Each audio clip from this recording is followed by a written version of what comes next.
পাটোয়ারি যারা যারা আছেন, হাসিনার আমলে তো পাণ্ডিত্য দেখাইতে পারেন নাই, তখন আপনাদের রাজনীতি কই ছিল? তখন আমাদের কোনো স্বাভাবিক জীবন ছিল না বিএনপি নেতাদের। আমরা তখন এই যে মিছিল করা রাজপথে, তখন আন্দোলন করা, সব কিছু আমরা তখন করেছি। এখনও যদি কোনো রাস্তা দিয়ে যাই, আমাদের মিছিলের স্মৃতি মনে পড়ে, আমাদের মনে পড়ে ত্যাগের স্মৃতি, আর আপনাদের মনে পড়ে প্রেমের স্মৃতি, আনন্দের স্মৃতি, পিকনিকের স্মৃতি। আমাদের দিন এত আনন্দের ছিল না। আমাদের এই স্বাভাবিক লাইফে ফেরা, এটা আনসার্টেনিটি ছিল। আমাদের জার্নি ছিল journey to infinity.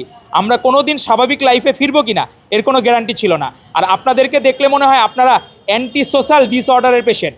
Anti social ডিসঅর্ডারে মানে যারা একটু অসামাজিক, তাদের কোনো, আপনারা দেখবেন যে যারা এখন বড় বড় কথা বলে, এদের ফ্রেন্ড সার্কেল আপনি খোঁজ নিয়ে দেখবেন এদের কোনো বন্ধুবান্ধব নাই।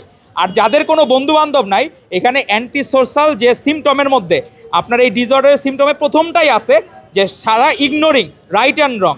তারা সত্য মিথ্যাকে ইগনোর করবে, তাদের কোনো কিছু আসে যায় না। তারা শুধু নিজের সেলফ স্যাটিসফ্যাকশনটা চিন্তা করে, নিজের ব্যক্তিগত চিন্তা করে, টোটাল বাংলাদেশকে নিয়ে চিন্তা করে না।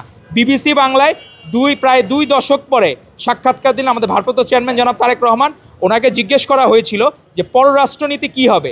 উনি বলেছেন, ভাই আমি অন্য কোনো কিছু বুঝি না, আমি বুঝি সবার আগে বাংলাদেশ। আমি ভাই বাংলাদেশপন্থী লোক, আমি শুধু বাংলাদেশ বুঝি। তো এই বাংলাদেশকে যে ধারণ করে, এজন্যই বাকিদের গাত্রদাহের কারণ, যে বাংলাদেশকে উনি আফোল্ড করলে বাকিদের আর নতুন কিছু দেখানোর কোনো কিছু নাই। তো এই 31 দফা ফ্যাসিস্ট হাসিনার বন্দুকের নলের মুখেও এই 31 দফা প্রস্তাবনা দিয়েছিলেন আমাদের ভারপ্রাপ্ত চেয়ারম্যান জনাব তারেক রহমান। তখন আপনারা কই ছিলেন?